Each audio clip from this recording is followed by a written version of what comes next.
Hey everyone. I want to use this video to talk to you about confidence intervals. Actually, I think I'm going to have break this into three videos. The first one is going to be just a basic idea of what a confidence interval is and how you make them, kind of the basic overview. Second one will be a little bit more in depth. We're going to talk about students' t-distributions. And then the third one will be how to make confidence intervals for proportions rather than means. So we're going to start off with means. So let me go ahead and share my screen and get going here. All right, so confidence intervals are basically a way to estimate a parameter.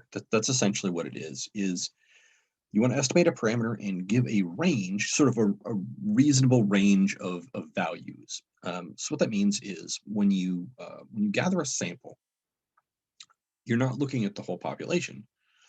You're working with incomplete information. So it's really important that you have sort of a range of reasonable values instead of just like one thing that you've got. So in other words, we're going to take the average of our sample, and we're going to know that that's probably relatively close to the population mean, but it's almost certainly not the actual population mean. So what we're going to do with a confidence interval is provide a range around that value that we think is reasonable given our sample size and the standard deviation of the data that we got.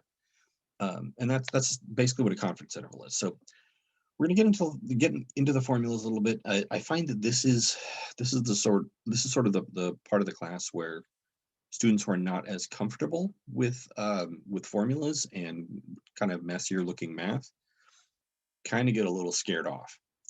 So with that said, if that is you, the thing you want to keep in mind is confidence intervals are literally just whatever your best guess is based on the sample plus or minus the standard, or plus or minus the margin of error. That's it. That's all they are. It's literally you start with one number and then you subtract to go one direction and add to go the other direction. It's the same number on both sides, and that's it. That's the whole thing. So almost the entire trick is finding the margin of error, right? So how far do we go on either side? And that's what all the formulas are about. So you'll see that when we do these. It's actually not very hard if you visualize it that way. If you look at it the way that, for instance, the book presents it, it can get a little messy. And in fact, it gets a little messy here when I do this first example. So that's the basic idea. So we're gonna provide a reasonable range of values for a parameter. That's the plan. And the parameter we're going to be estimating at first here is mu, the population mean. So we're going to estimate the population mean with the sample mean. All right, that being said, let's get into the weeds a little bit. So here is the idea. Margin of error is just how far you go on either side of your sample mean. So let's see where we kind of get that idea from. So let's say that this distribution right here is the sampling distribution for some random variable capital X, right? And we actually know what mu is here. That's not normally the case. This is just a demonstration to get us going.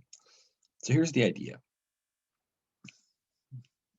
The middle 95% of this data is about 2 standard deviations away from the mean, right? The empirical rule told us that. You could find it on your calculator. It's actually not 2, it's actually 1.96. I just used 2 here to sort of make it look a little bit simpler, but this number is not actually 2, it should be 1.96. We'll see that in a little bit. So here's the idea. This middle 95%, or this middle bit of the data is 95%. And so if we go 2 standard deviations, or yeah, 2 standard deviations. These are actually called standard errors, by the way. Standard deviation is sigma. I'm just going to go ahead and start using the correct terminology right off the bat. Standard deviation of the population is sigma, but the standard error of this sampling distribution is sigma over root n. So we call the standard deviation of a sampling distribution the standard error just to differentiate it from the standard deviation of the population. So when you're talking about standard deviation of a sampling distribution, it's standard error. So the standard error is sigma over root n, right? The central limit theorem tells us that. And if we go about 1.96 actually, standard errors on either side of mu, we get 95% of the data, or 95% of all possible sample means lying in this area. Okay. So what that means is this interval right here, and this is interval notation from algebra. I don't know if you guys, how well you guys remember that. I know whenever I teach algebra, students hate interval notation, but it's actually quite convenient here. And this is that. This is just the left side of the interval, comma, the right side of the interval. It's not a point. This is a range on the x-axis. So I'm going mu minus 2 sigma over root n. So mu minus 2 standard errors is over here, and mu plus 2 standard errors is over here. And so in this range lies 95% of all possible sample means, all possible x bars. So if I were to pick a random mu, or excuse me, a random x bar, I would be 95% confident that it was in this interval, right? Because there's a 95% probability that the x bar I picked is in that interval. So here is the trick. Remember what I said about confidence intervals? They are a way to estimate a parameter using statistics. Well, all this stuff, mu and sigma, are parameters. This is not exactly what we're doing. What we're doing is we're using some kind of reverse logic. It's actually related to the contrapositive, if you guys know predicate logic, where the idea is that if I take this interval, so I pick a random x bar, right? So let's say I get the x bar I get here. Let me annotate this so I can do this a little more visually. Yeah. So let's say I get a random x bar and I get it here. Right? There's my random sample x bar. Computer's not, sorry, the screen's not picking up my finger very well. That's my x bar. If x bar is within 2 standard errors of mu, which this one is, right? It's inside this range right here. It's between here and here. So x bar is less than 2 standard errors away from mu. So this distance right here is less than 2 sigma, or excuse me, less than 2 standard errors, less than 2 times sigma over root n. That means that mu is also within 2 standard errors of x bar. So if I'm thinking of x bar as being in this interval here, that means I can make that same interval, or that same width, right? So this width right here, which is 2 times sigma over root n. So that distance, if I go that distance around x bar,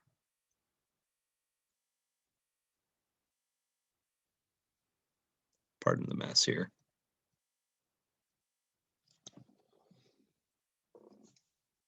then I am 95% confident that mu will lie in there. Now, I'm 100% confident in this case because I actually know what mu is, but that's not usually the case. Usually all you have is x bar in the standard error.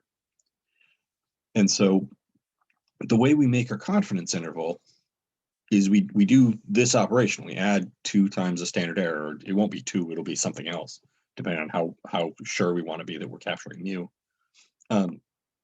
But we add some amount times the standard error on either side of our x bar to determine whether or how confident we are that mu is in that range. So if I want to be 95% confident that mu is in my interval around x bar, then I would go actually 1.96 standard errors on either side. If I want to be more confident, I have to go more standard errors. If I'm okay being less confident, I would go less standard errors. And you might ask yourself, well, why would you ever want to be less confident? There's a bit of a trade-off, and we will return to that in a bit. But this is the basic idea. We're going to go some amount of standard errors away from our sample mean to make our confidence interval. That's it. That's how you make them. So let me stop annotating here. All right. Now, I do want to point one thing out. Notice up at the top, I said a confidence interval is a way to estimate a parameter using only statistics. And then in my formula right here, there are things that are not statistics, specifically the sigmas. I will return to that, once we get to the next video on t intervals, because it turns out that if we want to replace those sigmas, we have to get a little fancier. I mean, it's not, from our perspective, it won't be hardly any fancier. It's pretty much exactly the same thing. The math underlying it is a lot harder, and we're not going to get into any of that. It's yeah. Won't even have to worry about that. But I do want to explain what t distributions are, which is what we'll have to use in order to get around that.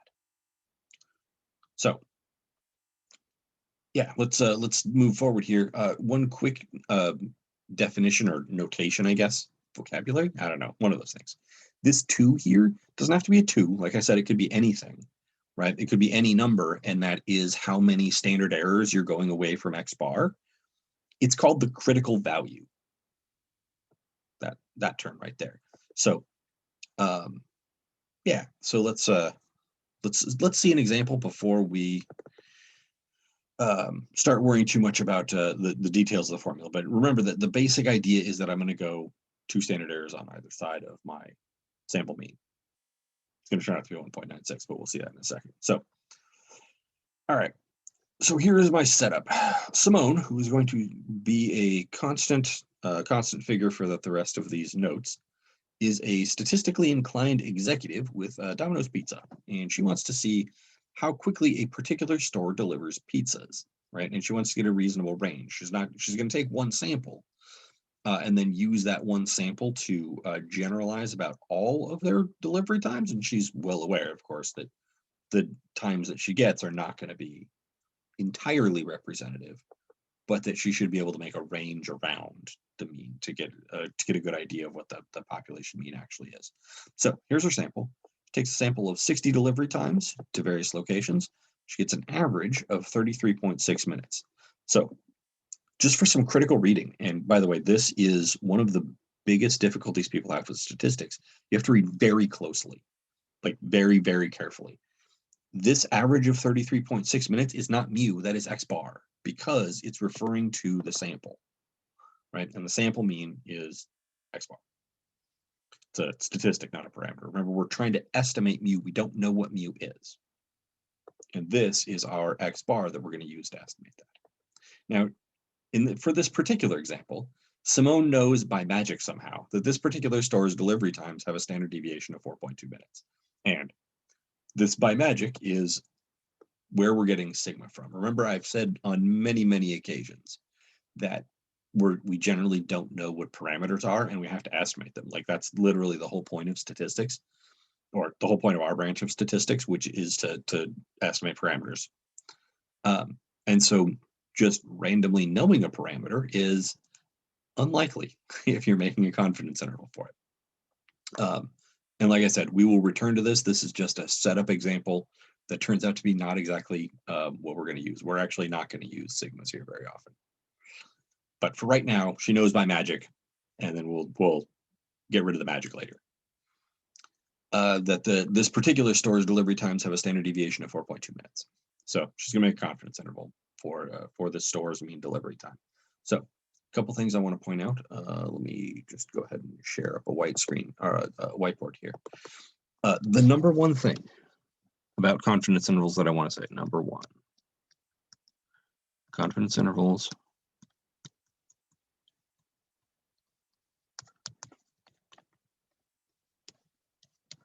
estimate parameters.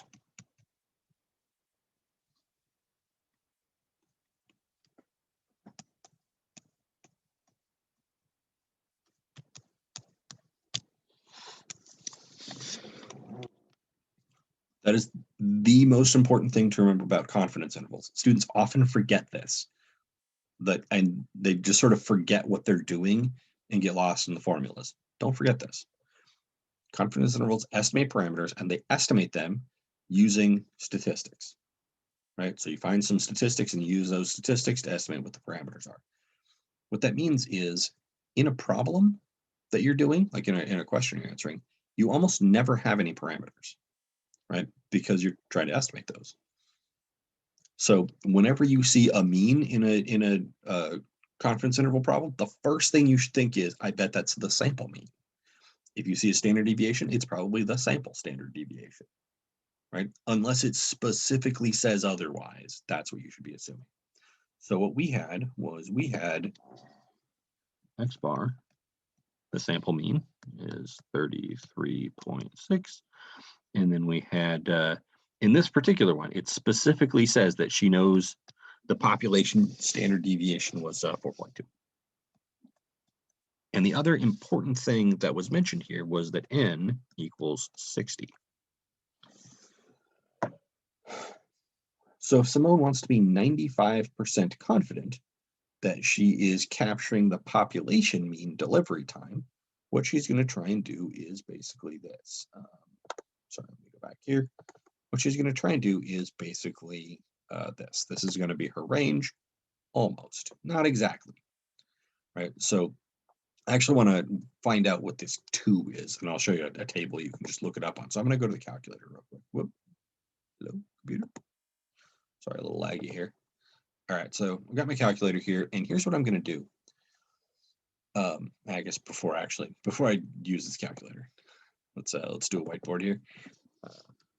So if I've got a normal distribution, and remember, we have a normal distribution if we know the population is normally distributed, or if we have a large enough sample. Now, certainly Simone does not know that the delivery times here are normal, right? She's just taking a sample for the first time. There's no reason she would suspect that the population delivery times are normally distributed.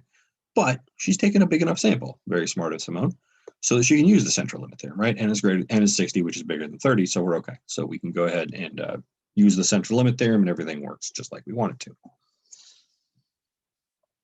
So in a normal distribution, right? So I've got this normal distribution here.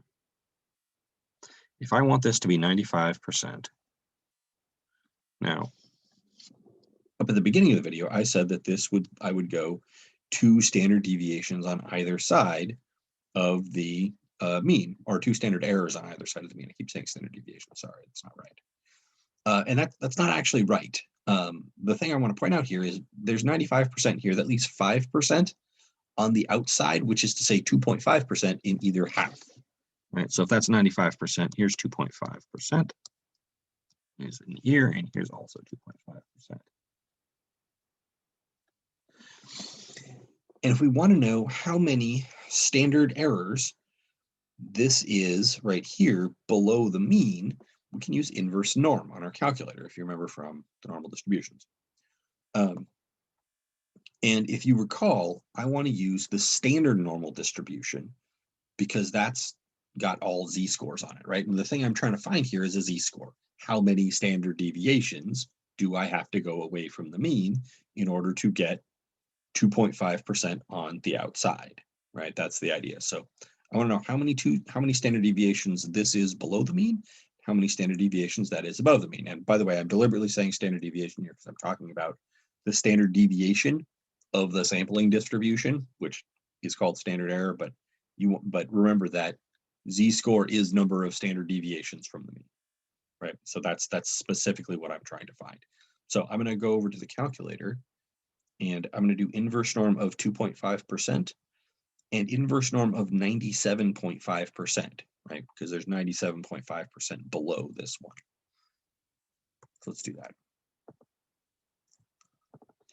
So if I do inverse norm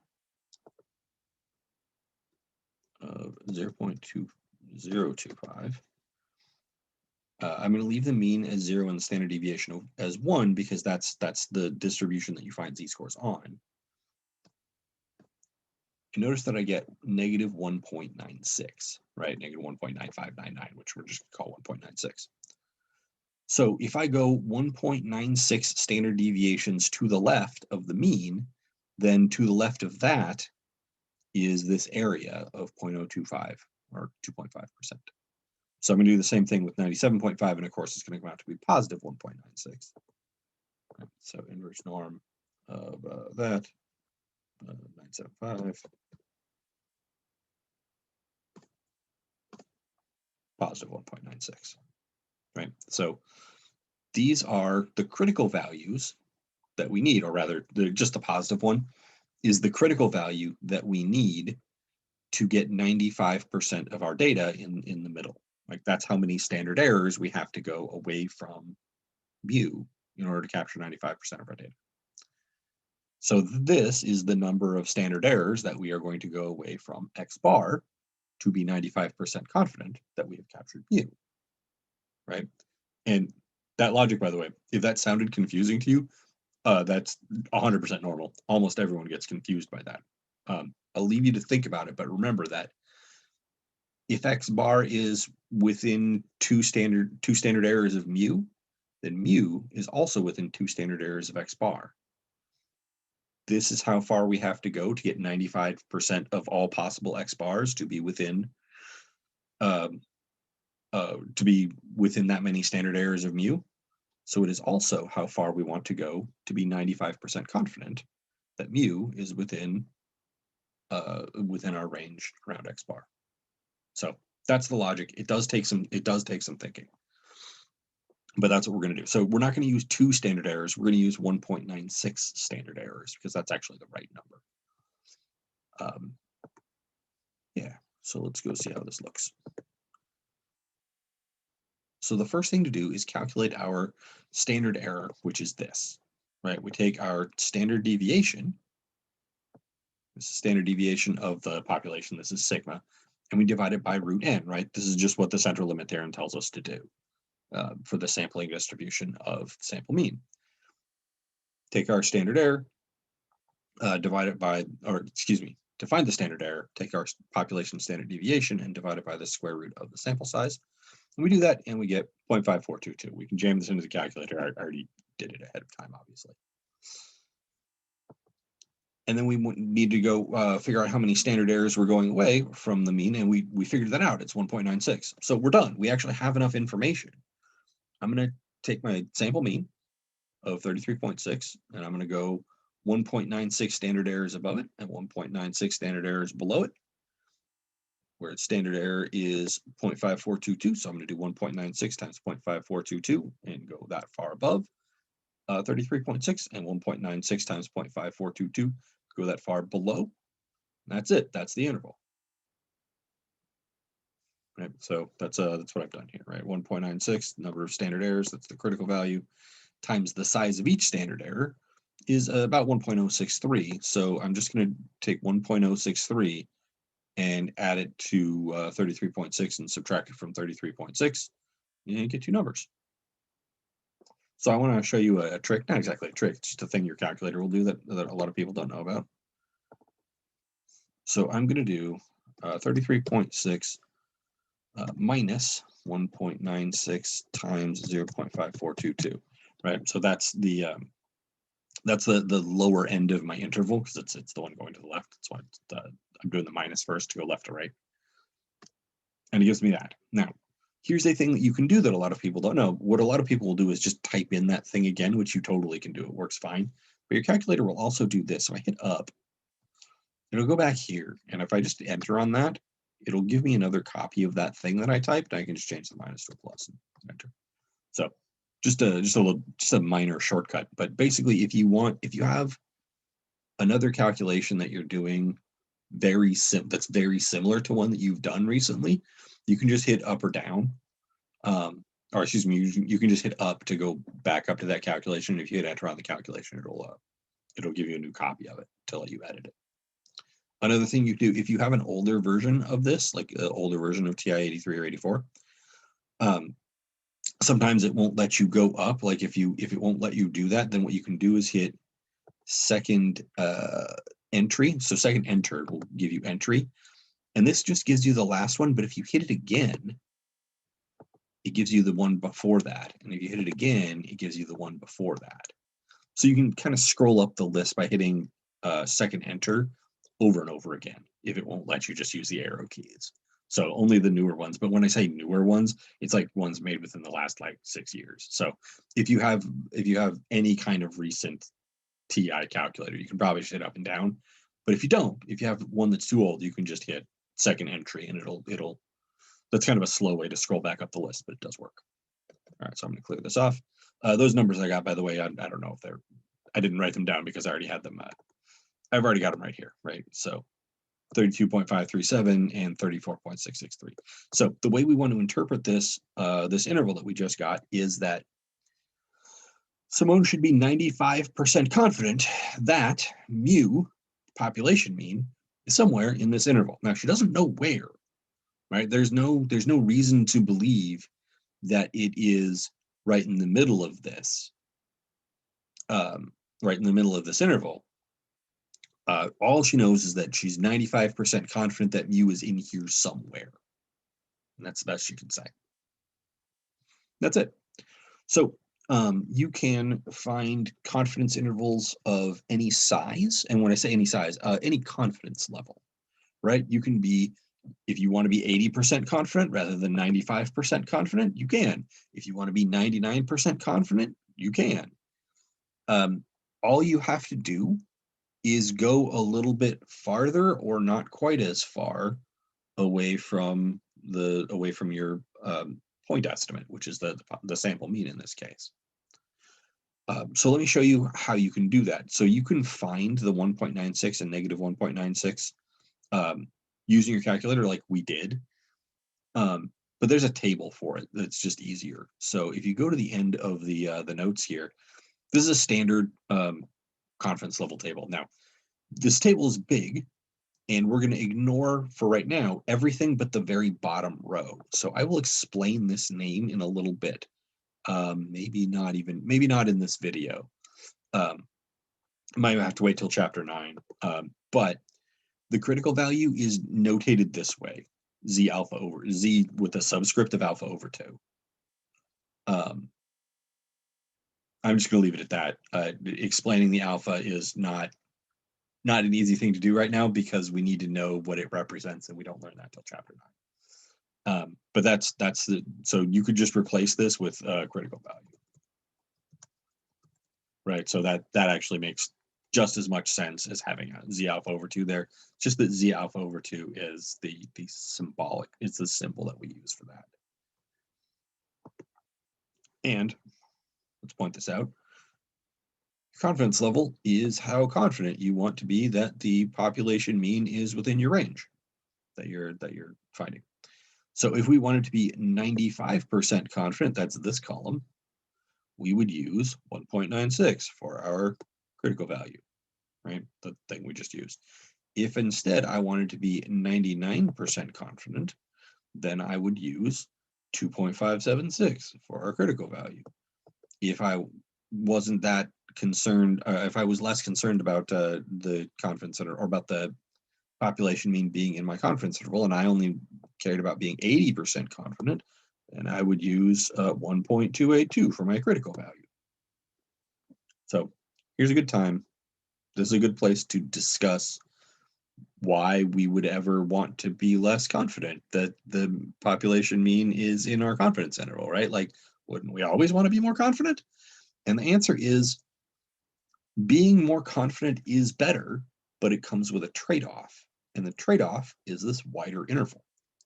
Remember that this is the number of standard errors that we're going to go away from the mean. So like this less confident, or this 80% confident has a 80% confidence level, has a critical value of 1.282 standard deviations, standard errors, excuse me, which is smaller than 1.96 standard deviations for 95% confidence, which is smaller than 2.576 standard errors for 99% confidence. And having a smaller interval is good. Smaller intervals are better than wider ones because you are more sure of the range, or the range is more precise. You are less sure that mu is actually in the range, but the range itself it's a tighter estimate, right? If I give you this, if I tell you, okay, let me use this as an example. I don't know if you've ever had to install cable in your house, but when you do, Comcast will tell you something like, oh, we're going to send out a technician between 4 a.m. and 3 p.m. on the 23rd of March. It's like, well, that range is really annoyingly large, right? You don't have any, you don't know when the cable guy is showing up, right? Because it's really a wide range. So the estimate that the cable company is providing you is not very precise. Now, they're pretty sure that he's actually going to be in that range, but that's because the range is so wide, right? It's not very hard to be like, they're very confident that he will be there somewhere between 4 a.m. and 3 p.m. But the estimate itself isn't very helpful. And so if they tightened that up, right, if they said something like, we're fairly confident that he will be there between 1 p.m. and 3 p.m., that is a more precise estimate, right? They're giving you a much narrower range of when the cable guy will show up, but they are necessarily less confident that he will be there at that time.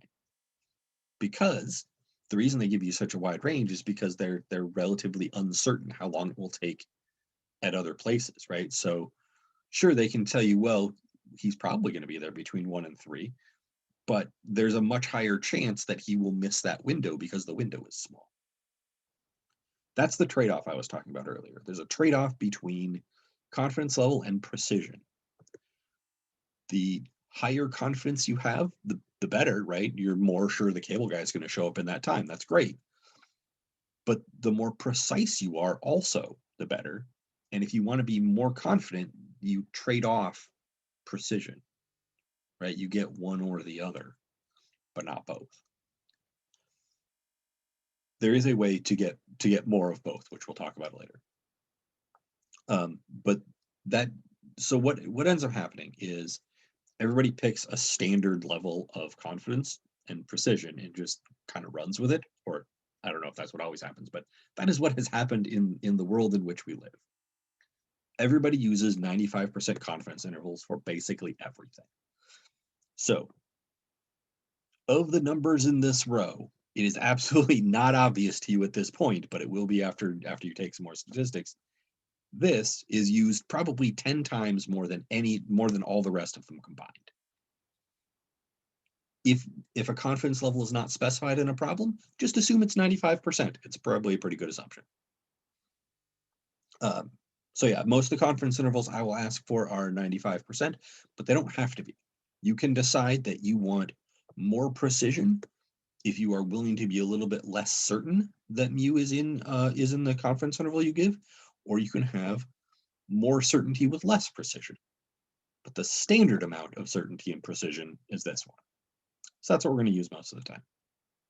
However, in the example I'm going to do next, I'm going to show you how to do it with different levels of confidence, right? So here we are going to give a more precise estimate in which we are less confident that mu actually shows up.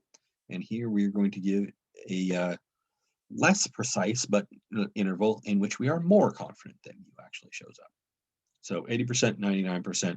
So everything is going to be exactly the same except the critical value, right? That 1.96 that we were using up here. Oops, that 1.96 is 1.282 for 80% and 2.576 for 99%, but literally everything else is the same. So let's go here. So we're going to do, I'm going to clear all this off. So the previous one was this, 95%.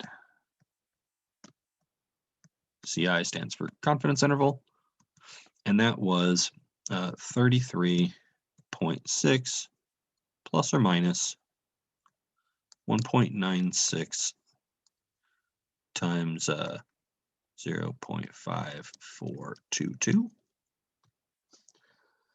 So for an 80% confidence interval, and the reason I'm doing this, by the way, you can do this all in your calculator, but I want to write it all down at least once, is I really want to show you how similar the calculations are, how really not very much changes. So we're still using the same sample, so we have the same sample mean. The only thing that changes is this.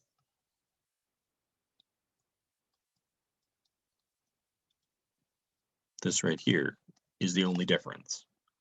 Then a 99% confidence interval, same thing. Right? The only thing that changes, literally everything is the same, except this number is 2.576.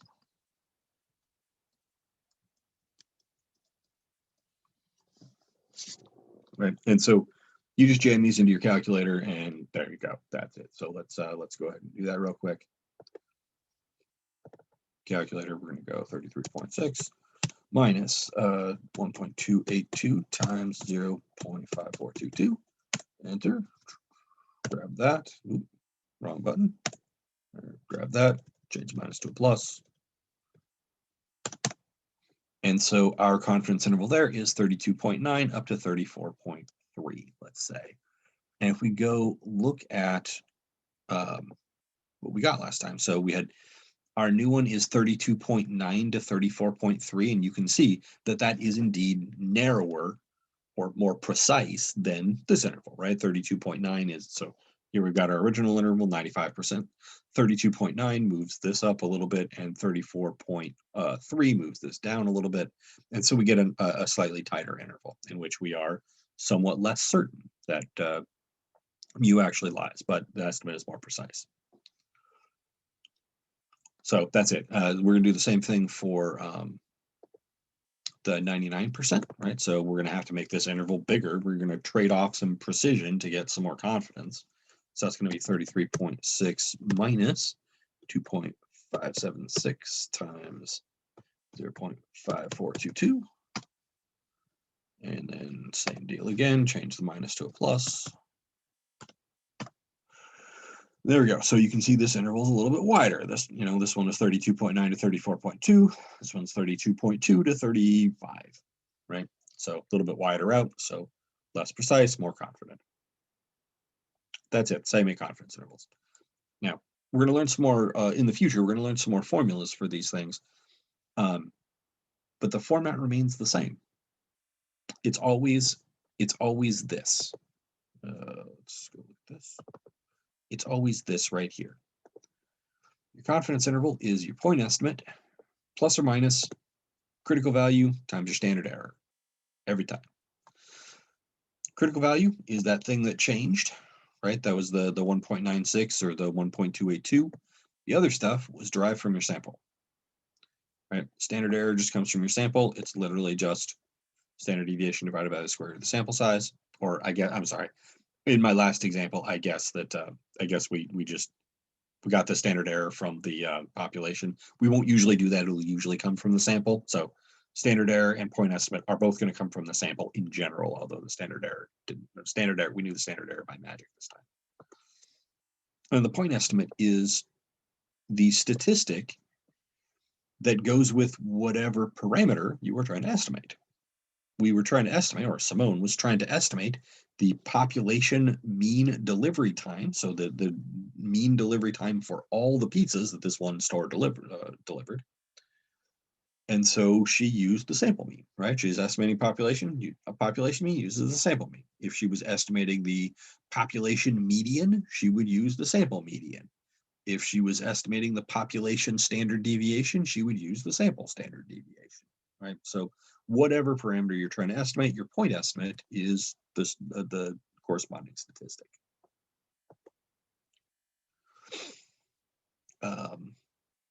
Yeah, that's all I really wanted to say about that. So here we've got a couple of these. I'll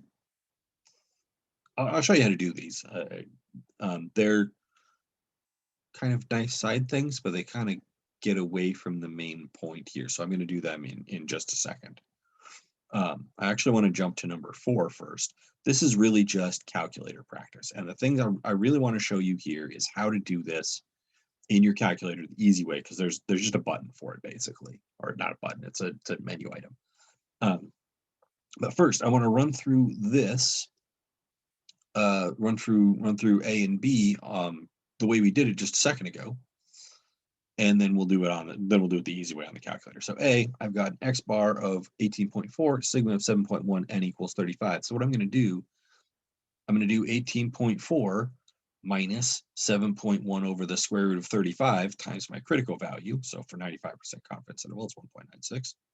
And then the same thing with plus. Right? So that's I guess I should probably write that down. Let's whiteboard this up. We said that X bar was 18.4, so we're going to go 18.4 minus 1.96 times 7.1 over the square root of 35.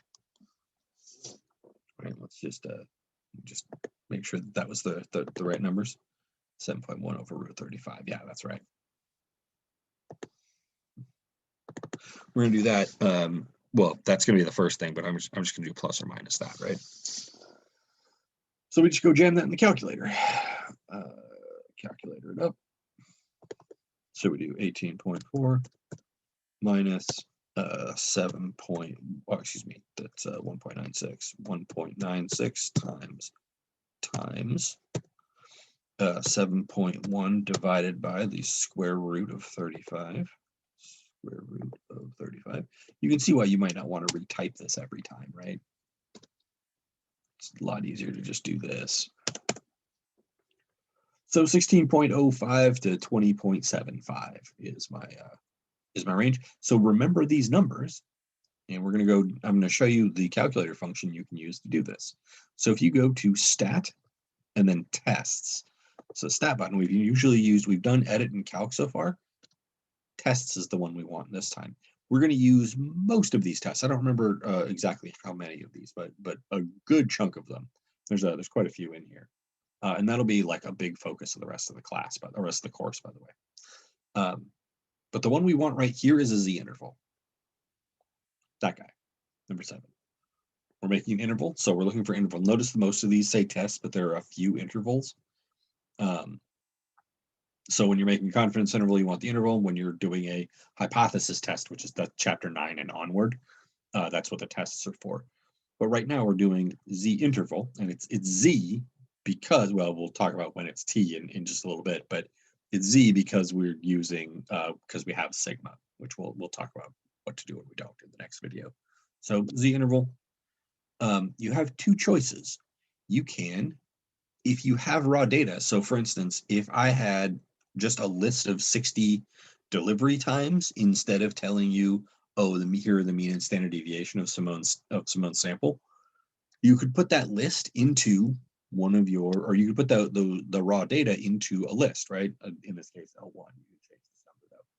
But that's not what we've got. What we have are summary statistics. We have these statistics that go with the sample. So that's the one we want, right? I don't know why they do it sigma x bar n. That's weird. Should be x bar sigma n. That would just make more sense, but just be careful there. I always get this mixed up and put them in backwards. Not this time. 7.1 was sigma. X bar was 18.4, and then our sample size was 35. C level's confidence level, of course, we're making a 95% confidence interval. We could make an 80% or 99% or any other percentage that we want, but we're making the standard 95%. Calculate this, and notice these were 16.05 and 20.75 were the exact same numbers that we got when we just did it by hand. So, or not by hand, when we had the calculator do it, when we used the formula directly rather than just hitting the button in the calculator. So that's exactly what it's doing. This right here is x bar minus 1.96 times 7.1 over the square root of 35. Now, very, very sharp-eyed watchers might notice that this isn't actually what it said. It actually said 16.049 something, right? But this one's 16.048. Why are those different? Well, they're different because the calculator is not actually using 1.96. It's using 1.9599 and whatever the rest of that was. So we're rounding off very slightly. The difference is minute. It's so small that we don't care about it.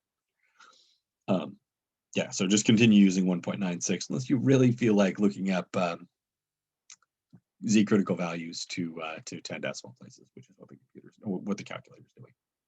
So anyway, you can just use this button in the calculator to find your intervals, and that's honestly fine with me. All right, let's go back here. Now I will say this, actually will ask you on the test to do one of these by hand. And when I say by hand, I don't mean you have to like multiply it out by hand. What I mean is just show me you know what the formula is and how to use it. And I will probably also ask for some just where you can do it that way if you want to, but you can also just hit the button in the calculator. So for this one, x bar of -2, sigma is 1.3 and n equals 400. I'm just going to jam that into z interval. So sigma is 1.3, x bar is -2, n is 400. So if I just go to, not second, excuse me, just stat test, z intervals number 7. Oh, I don't know if you know this, but if you don't have to scroll down using the arrow keys, you can just hit the number. So I'm just going to hit the number 7 on my keyboard here, and it's going to take me straight to z interval. So we said that sigma was 1.3, x bar was -2, and n was 400. So big sample. Confidence level 95%, and there we go. That's exactly what we would get if we just did it by hand. So the button in your calculator is very nice. This calculator, I'm pretty sure, is specifically designed for upper level high school and college students.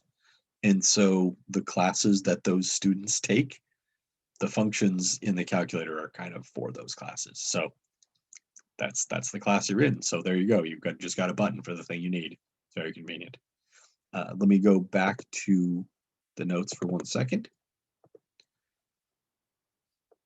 This is a bit of a tricky question, right? It seems like I've given you the same information here as I did up here.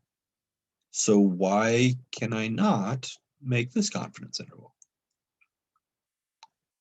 I'll let you think about that. Go ahead and pause the video and think about it. Okay, I'll assume you paused the video and thought about it. The problem here is that the sample is too small. Our sample is only size 15. To use the central limit theorem, which remember, central limit theorem is how we know it's how we know that this distribution is normal, the sampling distribution is normal, which then lets us go a certain amount of standard deviations on either side in order to get the amount of data that we want. The central limit theorem is what's letting us do that. And so if we don't know that we can use the central limit theorem, then this whole process is suspect. So the sample is a little bit too small. You need a slightly larger sample, or else you need to know that the population distribution is normal, and I didn't say anything about that here. So we can't assume that the population distribution is normal for this data if there's nothing said about it, and the sample size is less than 30, and so we're not confident that this sampling distribution is normal, and therefore this whole procedure is suspect.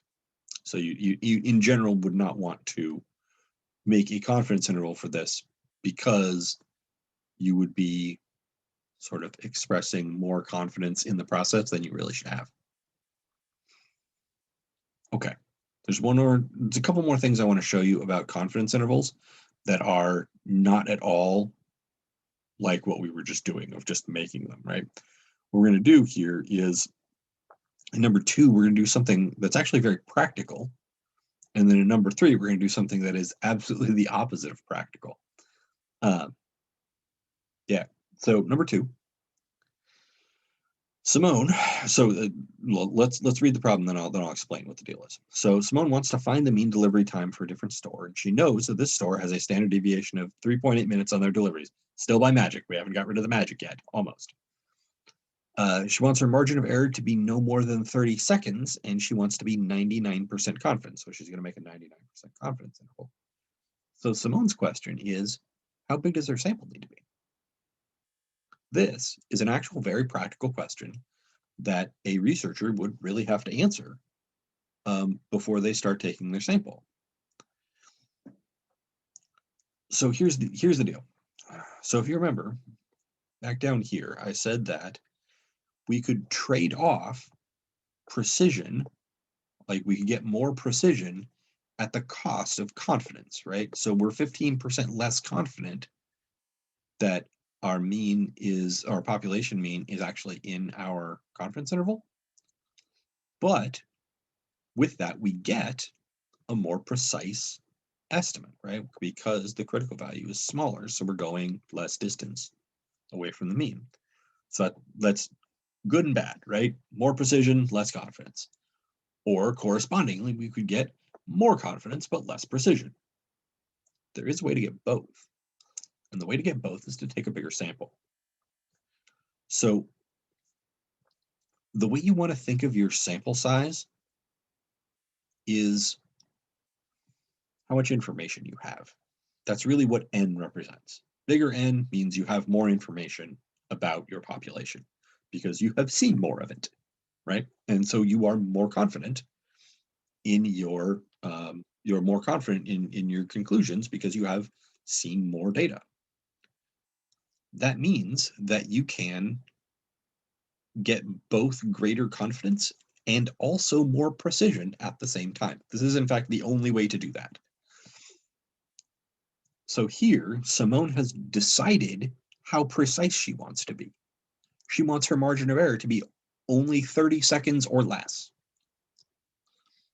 And she has decided how confident she wants to be. What that means is that she has to take a sample that will allow her to do this. Now, we can figure out how big a sample we need with algebra, which is how we're going to do it in just a second. But in practical terms, this is actually what researchers do, because the only thing that the researcher has control over is how big a sample they take. And there's sampling methods as well, but from our perspective, the only thing that they control is N, right? X bar, sigma, those things are all beyond their control, right? Whatever the sample says is what it is. But N, they get to choose. So bigger N means more precision and also more confidence. The reason people don't go crazy with sample sizes, by the way, is because they're very expensive. In most contexts, the way sampling of people is done, for instance, is that you have to pay someone to call them on the phone. And that gets expensive. So if you want a big sample, it generally means more money. Big samples are more desirable, but the bigger sample you want, the more expensive it's going to be. I don't know if you remember this, but way back in the very first video, we talked about the census, right? Census is essentially a sample of the entire United States. It cost, in 2010, $10 billion, something like that. Very, very expensive. Very expensive. So if you want a big sample, it'll cost a lot of money. Big samples are better, but they're expensive. Simone has decided to do the sampling herself, so it is not more. She's not paying in money; she's paying in time instead. But she wants to know how big a sample she needs to make sure that the margin of error is 30 seconds or half a minute, and with 90 and still have 99% confidence. So here's how we're going to do that. The idea is this, right? We're going to use this, and then we're going to solve this formula for N. Notice that E is the margin of error. Simone has decided what it will be. Z alpha over 2 is our critical value that's determined by this, determined by our confidence level. And she still knows sigma by magic, right? She still knows that sigma is 3.8, totally by magic. And then N is the only unknown there, right? So we can just solve for it, right? So we're just going to use algebra to do that. Yeah, so that's going to be my basic strategy. This kind of messy looking formula here, I'm just going to solve it for N. So this is not an algebra class. I will just show you how to do that. Although I suspect that just about all of you, probably all of you, watching this could just do it yourself if you wanted to. So I'm just going to start with this formula. E equals Z alpha over 2 times, that's a 2, believe it or not, sigma over the square root of N. Now, it's very tempting, and I know students don't love watching or don't love solving formulas with letters in them, but it really is easier.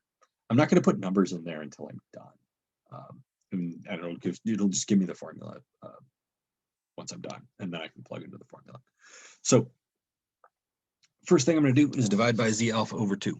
Divide by Z alpha over 2. So I end up with E over Z alpha over 2 equals sigma over root N. Sigma over the square root of N. Now, here's a thing that I don't know if you know you can do, but you can. If you have just one fraction on either side of your formula or either side of your equation, you can just flip them both over. right? And if that sounds like you shouldn't be able to do that, just think of it this way. You're just taking the reciprocal of both sides. So if I have, 2 over 5 equals, let's say, well, I mean, okay, 2 over 5 equals 4 over 10. I think you'll agree with me that that's true. If I just turn them both over, 5 over 2 equals 10 over 4, right? That's certainly true. And that holds up just in general, like taking the reciprocal of both sides is okay. The thing I will caution you about before you go doing this with your algebra teacher, it only works if you have a single fraction on each side. So if you have like, what is this, like 5/6 equals 1/2 plus 1/3, and you try to do this, you just flip over both sides, it won't work, right? If I just flipped over both sides without making a single fraction first, the thing I would get would be this equals 2 over 1 plus 3 over 1, which is that is definitively false. 6/5 is not 2 plus 3. 2 plus 3 is 5. So it does work in this case. I have a fraction. I have one fraction over here and one fraction over there. I can just flip them both over. The reason I want to do that, by the way, is that I'm trying to get n in the top because that's the thing I'm solving for. So let me go ahead and erase. Whoop, did we? Yeah. Okay. Erase all that stuff. Oh shoot! Now I have to do this. Okay. So I'm going to flip them both over. So this tells me that z alpha over 2 over e equals root n over sigma. Now I can just multiply both sides of the equation by sigma, and when I do that, it just cancels out on the right side. On the left, I get that, right? So I end up with sigma times z alpha over 2 over e equals the square root of n. So that tells me that n, so then I'm just going to square both sides. So sigma times z alpha over 2 over e squared equals n. Right? So that is the formula that I want. Right? So that's how Simone is going to figure this out. So we know all these things. Sigma was 3.8, z alpha over 2 was 2.576, since she wanted a 99% confidence interval. And E was the margin of error, right? That was how precise she wanted to be. It's 30 seconds, but sigma was given in minutes, so this is a half, right? Because it's half a minute. So I would just take 3.8 times 2.576 divided by a half and square the result. So that's what I'm going to do. I'm just going to go over to the calculator. Calculator, where are we at? 3.8 times 2.576 divided by 1/2. Take that number and square it. Get that. So Simone needs 383.3 people. Now, let me point this out.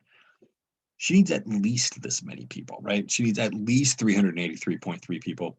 More would be okay, because then that would give her more confidence and more precision by taking a bigger sample. But she needs at least this many to get her interval where she wants it to be.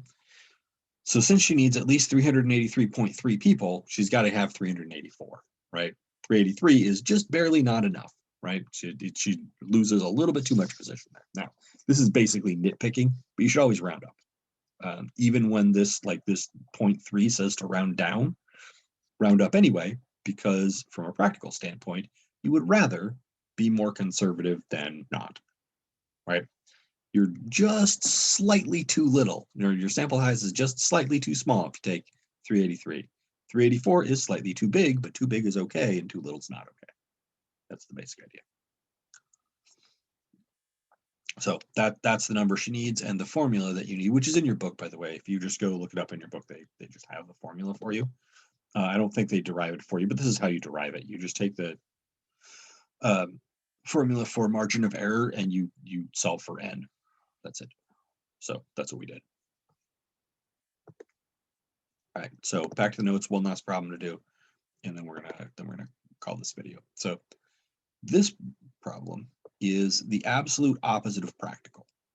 This is not a thing that is at all relevant to the real world. The reason I'm asking this is because that it demands that you understand what a confidence interval is and how it's constructed in order to solve it.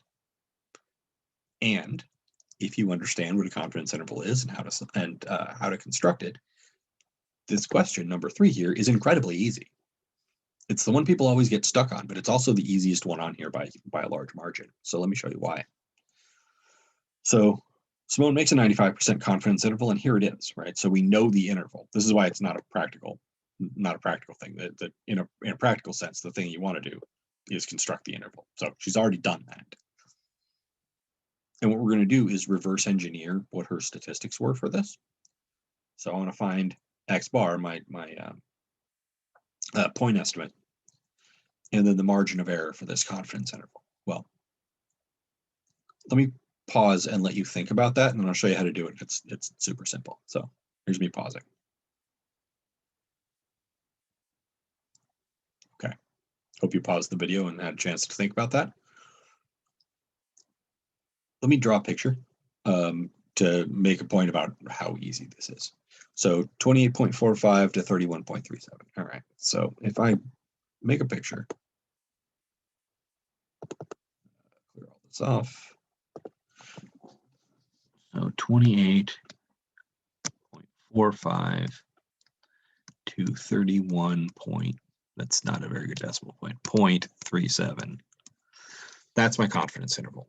So I want you to remember that this is on a number line, right? So this is just a range on a number line.